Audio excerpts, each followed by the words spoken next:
Unajua juzi mimi nilipewa kazi. Na ile kazi nilipewa kwanza ni kuangalia mambo ya utumishi wa umma. Yaani nikisema Machogu hana mshahara atakuja hapa kuomba chakula koni. Mimi ndio kulipa mshahara kila mtu mpaka huu manduku mpaka hama MC. Jamani, you are at my mercy. Mniongeleze vizuri. Pili, kuna mambo ambayo kazi niliongezewa. Kazi inaitwa delivery na kazi inaitwa performance. Hii ya public service ya kulipa hawa dozi mshahara ilikuwa ya dadangu Aisha Jumo.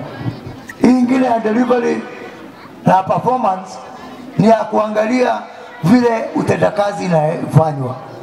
Kama hiyo barabara ya Sosera, kuhakikisha hiyo barabara imejengwa, hiyo ni kazi yangu.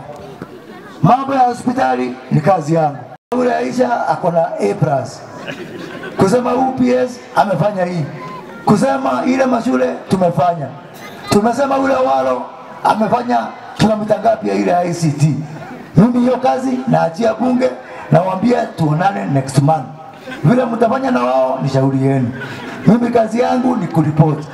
Hiyo ndio kazi nimepewa.